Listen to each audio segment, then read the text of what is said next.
Bueno, lo primero que quería era agradecer a Marina Sanlúcar, sobre todo a Juan, el detalle de quitarme a esto. ¿Me oís? Ahora. Bueno, decía que lo primero es agradecer a Marina Sanlúcar, sobre todo a Juan, el detalle de permitirme estar aquí. A los 10 minutos de haberle dicho que sí, pues ya dije, ¿pero dónde me he metido yo?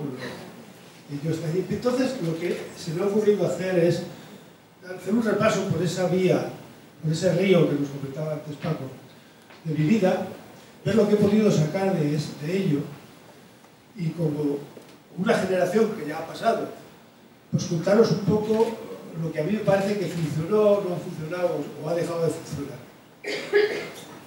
No sé si os interesa o no, pero no se me ocurrió otra manera de salir de este bache.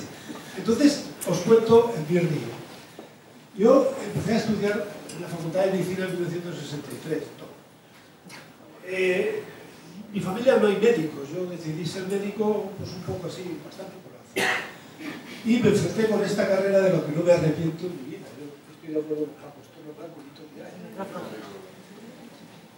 Estudié en la Universidad Complutense, no podía estudiar en otra, en Madrid. Y ya desde el principio intenté pisar los hospitales. Y los sábados, que podía, iba de estudiantillo, imaginaros, de estudiante de medicina, los primeros cursos, a los equipos quirúrgicos que entonces había en Madrid, que estaban situados en lo que hoy es el hospital, lo que es el centro del Museo de Reina Sofía, que era el hospital provincial. Y allí, pues, mi primera experiencia es que yo no valía para cirujano. Aprendí lo que hacían y al bus se me iba bien, pero lo hacía. En verano, lo que hice fue conocer otro hospital, entonces era el Hospital de la Beneficencia del Estado, y bueno, pues de aquella experiencia saqué la visión de aquellas enormes salas, 8, 10, 12 enfermos, múltiples técnicas, monjas en lugar de enfermeras, y una cosa que había ahí a un lado que no nos dejaban entrar, que era de privilegiados. Sitios donde había 2 pacientes por habitación y que eran de productores. Era la gente del seguro obligatorio de vida. Y así desarrollé mi carrera. Cuando pasé en la parte clínica, de la parte primaria, la parte clínica, vino lo que Luis Landero llama el fin de la soltería ideológica. Estallaron todos aquellos conflictos en la Universidad de Madrid, tomamos conciencia de dónde estábamos, etcétera, etcétera, etcétera. Yo pensé entonces que éramos muy pocos, pero luego leyendo y he visto que todos estaban en contra, pero disimulados. En realidad todo el mundo estaba contra aquello. Empecé entonces en una cátedra de medicina muy preciada para mí, que es la cátedra de Patología General del profesor Casas, y allí aprendí una cosa fundamental. Yo no tenía que ir a clase más, que tenía que meterme en las salas, y me metí como alumno interno en la sala durante todos esos años. Iba muy poco a alguna clase que me interesaba. Y allí aprendí una cosa importante. No había que tener una vivencia divina para ser médico, sino que lo que había que hacer era estudiar, y estudiar en los libros de los que había que estudiar. Eso es lo que hice durante toda mi carrera, hasta que alguien me recomendó que me emitiera una cosa que aparecía, era la primera vez que aparecía en este país. Se llamaba Escuela de Médicos Internos y Residentes. Y había 3 hospitales para hacer. Uno era la Fundación Jiménez Díaz, un hospital en Madrid, privado, que tenía un concierto con la Seguridad Social, en Barcelona, la Santa Cruz y San Pablo, y en Asturias, el Hospital General de Asturias, el pequeño Hospital de Asturias, que eran los únicos 3 que formaron una generación de residentes antes de que se hiciera global en todo el país. Empecé la residencia, como digo, en la Jiménez Díaz, y eso solicité, porque me pareció muy larga la rotación de los internistas por anatomía patológica. Pedí permiso para ir a Inglaterra durante 3 meses. Vi la medicina sajona y decidí que no volvía. intenté quedarme allí porque me parecía que enseñaban bastante más que... Insisto, esa fundación es lo mejor que yo he visto, pero el salto fue muy importante. Decidí quedarme allí, pero por entonces solo los ingleses y los miembros de la antigua Commonwealth se podían quedar allí y ellos mismos me recomendaron que me fuera a Estados Unidos. Me fui a Estados Unidos, quería completar los 2 años que me faltaban de mi carrera y eso es lo que hice. Estuve en Nueva York, en un pueblo de al lado, y estuve en Detroit y tuve posibilidades de ver lo que era aquí. Pero, ¿se puede pasar esto? Sí, a la derecha. ¿A la derecha? Pero, como dije, yo me había ido allí muy concienciado, iba como a ver las tripas del monstruo, plena guerra de Vietnam, y no quería quedarme allí. Entonces vine y enseguida encontré trabajo en un hospital que empezaba en Bilbao, el Hospital de Cruces.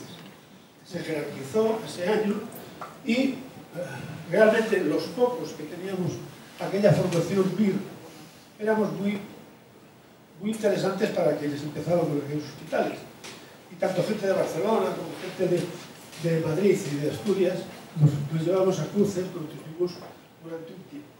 Y enseguida me llamaron porque empezaban a hacer un hospital en Valdecilla.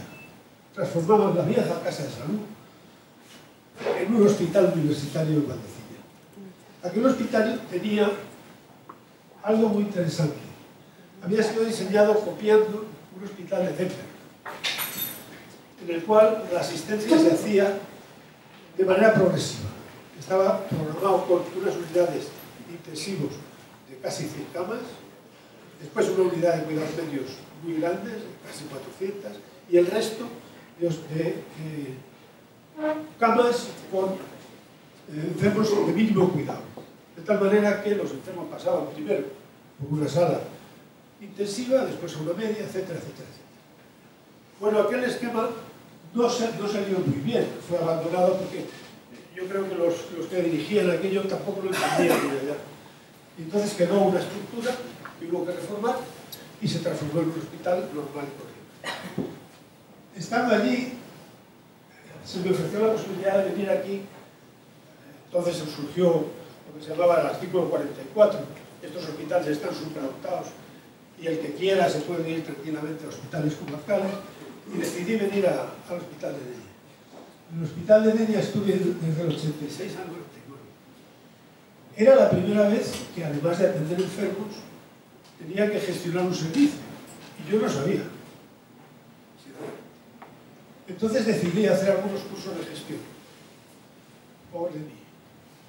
Hice el curso de gestión en EADA, en Barcelona, hice el curso otra vez aquí en LDBs, y empecé con todo este lío del cambio, el dado, lo de la gestión, que ya sabéis lo que es. Eso vosotros no entendéis, que los que están aquí no paramos de intentar que lo entendáis, y ahí estamos en ese lío continuo.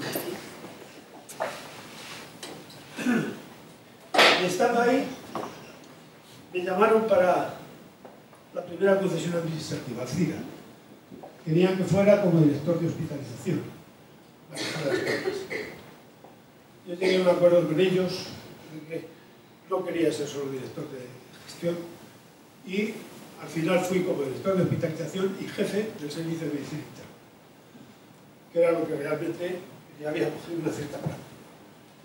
Aquel fue una experiencia muy interesante, tremendamente interesante, y luego os iré recalcando lo que creo que fue más interesante de cada cosa.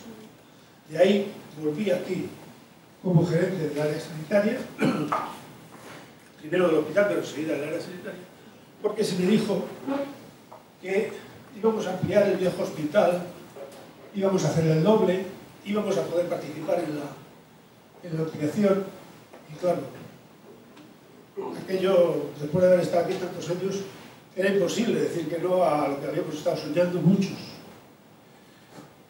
Vine aquí, pero al poco rato se cambió el proyecto, no se amplió el hospital y se hizo una concesión con un hospital nuevo, transformando aquel en un hospital de crónicos. con lo cual el área quedaba mucho más dotada. Acepté, estuve ahí hasta que empezó este hospital, en lo que se llamó el pre-hospital Marina Alta, pero pronto me di cuenta de que no iba a entenderme muy bien con la gente que iba viviendo, que tenía cargos de gestión o de dirección, y que no tenía mucho en común. Y entonces me seleccionaron en Manises, con lo cual decidí ir a Manises. En Manises estuve de dirección de hospitalización, de director asistencial, durante un año y pico. Pusimos en marcha aquello, y también me pasó otra vez lo mismo, ¿no? Como veis, bueno, si fuera el río ese que dice, estaría todo el rato contra las paredes, pero es así.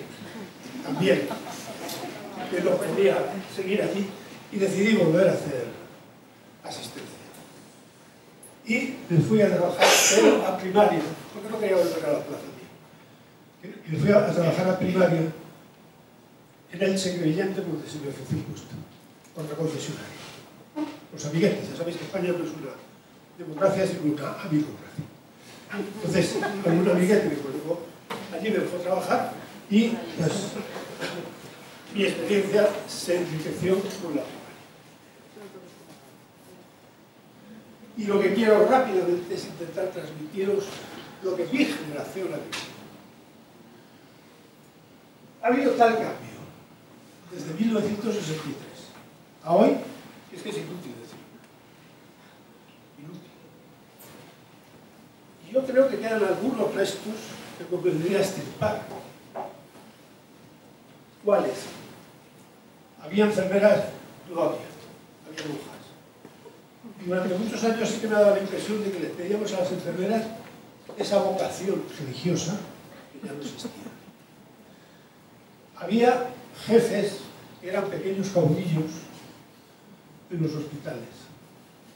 Y sí que me da la impresión de que eso sigue todavía latente en muchos sitios. ¿Qué otra cosa? Pues he aprendido que, por desgracia, este país ha caído en los últimos tiempos en una ideologización de las cosas que ha enterrado la verdad. Es decir, si a mí se me ocurre que lo que yo pienso es bueno, es que es bueno, porque lo piensan los míos. Y lo que piensan mis adversarios políticos es malo, porque lo piensan aquellos. Es tan estúpido que cuando surgieron el informe Abril y después el informe del Congreso, fueron recibidos tan a patadas que fueron echados a todas las medidas de mejora de la sanidad, han sido echadas a la cuneta. Se habrán tomado, pero bajo cuerda, porque os recomiendo que busquéis un editorial del País que se titula 20 años después del informe Abril. Y os daréis cuenta de que realmente lo único que se hizo fue estrangular lo que la gente que tenía sentido común dijo que había que hacer en la medicina para que esto siguiera siendo lo que es. Una red extraordinaria, algo que es magnífico, pero que tenemos que defender, porque si no cambiamos las cosas básicas, se hundirá. Y el chico que era anti-Vietnam tendrá que decirles a los yanquis que no lo ha hecho mejor que ellos. Y eso me dará mucha rabia, porque creo que lo hacemos tan bien como ellos. Y desde luego, mucho más barato.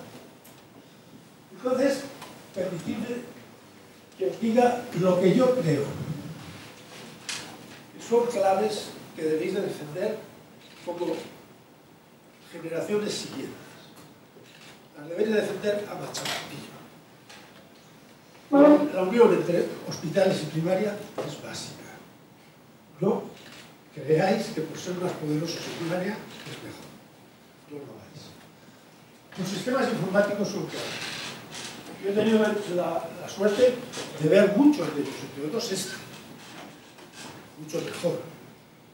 Y utilizar eso para atender a la gente es básico. Utilizar eso desde primaria.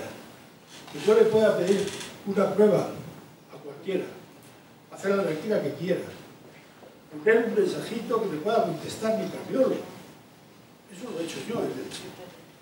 Y lo podéis hacer aquí seguro. Pero eso no se puede romper. La tercera.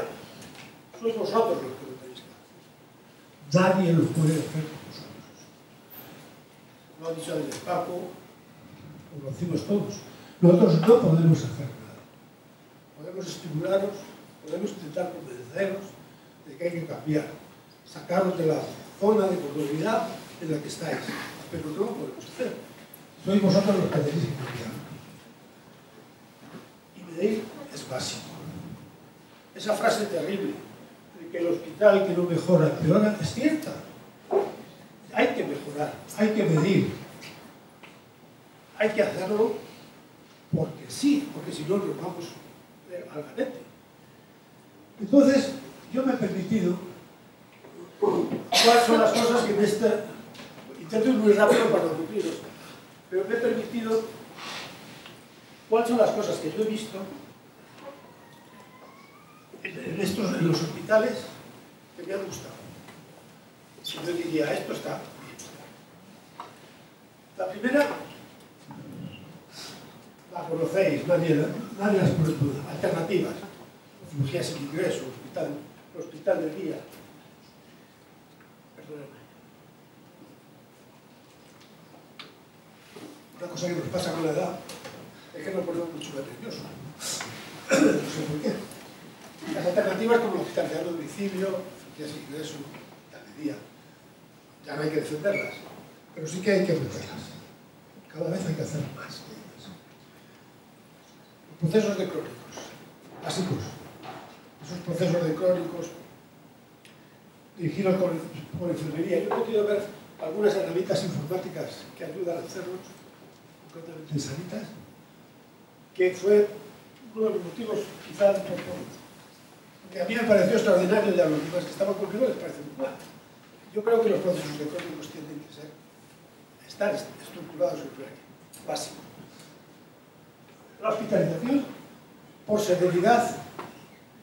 Esto es algo que entronca con los hospitalistas. Es decir, hoy cualquier herramienta mínima, la vuestra lo digo, puede perfectamente calificar la severidad de cada enfermo en un segundo. Simplemente si se le da una escala. Y según esté la severidad, convendría colocarlos y atenderlos, dotar las zonas por severidad de recursos de enfermería, de cuidadores.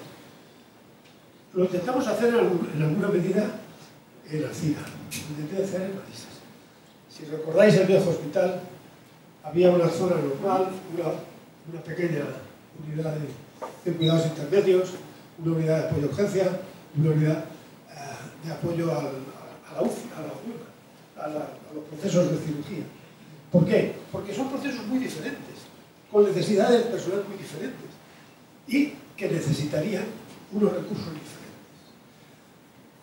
El modelo de hospitalistas es un modelo que, bueno, a mí me gustó mucho, los enfermos más severos, llevados por un grupo generalmente de geriatras, intensivistas, y si es posible los intensivistas también, es algo que impide que esos saltos en el hospital tan peligrosos, que es pasar de la UCI a una sala, o de la urgencia a una sala, es ahí donde se producen los errores, es ahí donde se producen las interrupciones terapéuticas, desaparecen.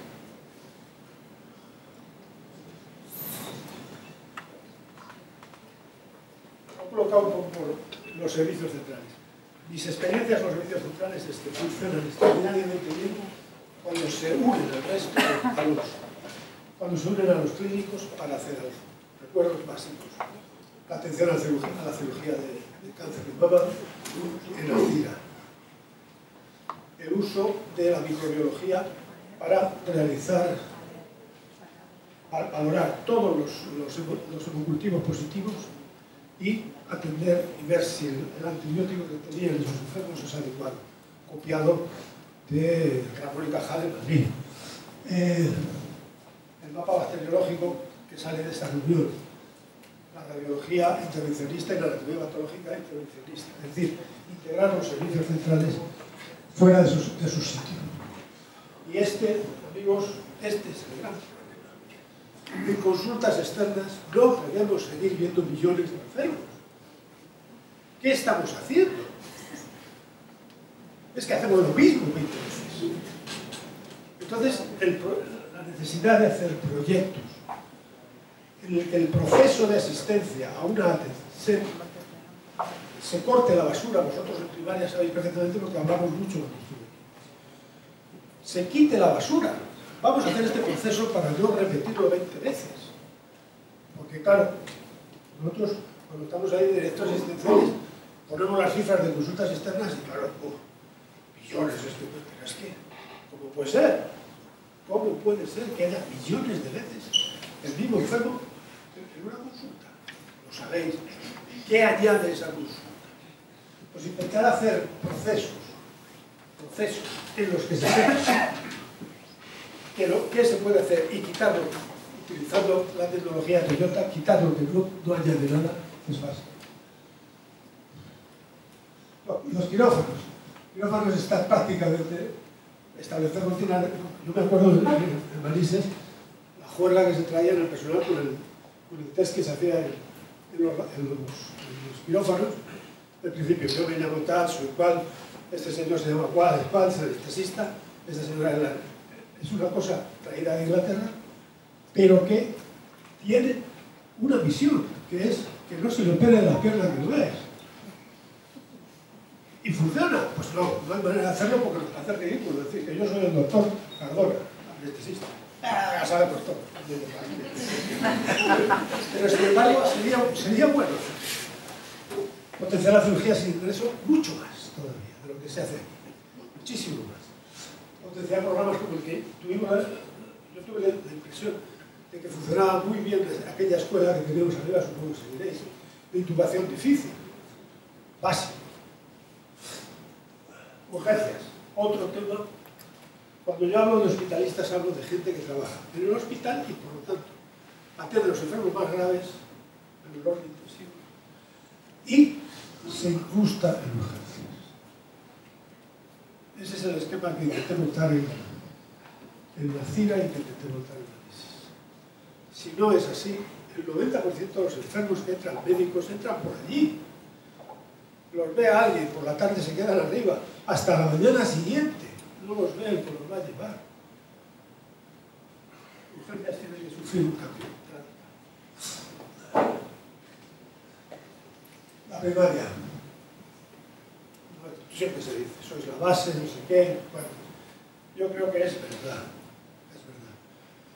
Pero el individualismo, si en algún sitio existe todavía, montado a 100%, es el primario. No quiero entrar en las corruptelas de manejo de consultas ni nada de eso, que vosotros lo hacéis muy bien. Pero tener un programa de crónicos para allí, adelgazar vuestras consultas, hacer allí algo que merezca la pena para esa persona, no para el director, ni para... sino para esa persona. ¿Por qué tiene que venir este señor cada 3 días? ¿Por qué le llamo cada...? Y además le llama el reumatólogo, ¿verdad? Por favor. Eso es básico. Quería añadir que convendría probar la consulta del día a día. Es decir, yo resuelvo lo que me viene. Lo resuelvo porque está funcionando en algunos sitios y a mí me hubiera gustado probarlo. En resumen, ¿qué tiene que decir un viejo chocho a una nueva generación? Mirad, tenemos un enorme servicio de salud. No lo dejemos quitar. Si seguimos, va a perderse. Porque hay que llamarles la atención a estos que mandan y decirles que sean socialdemócratas, sean conservadores, vale ya, sean politólogos, nos están jodiendo vivos. Es decir, no es así. Se hace esto en este sitio, se hace aquello en este. Vamos a intentar copiarlo, vamos a intentar mejorarlo, pero primero vamos a conocerlo, no porque se le haya ocurrido a los socialdemócratas es bueno, o porque se le ha ocurrido a los conservadores es la hostia. No. Eso es lo único que quiero deciros. Quería decir mucho más, pero al final, la verdad es una total, al final te emocionas más de lo que te da la cabeza. Muchísimas gracias.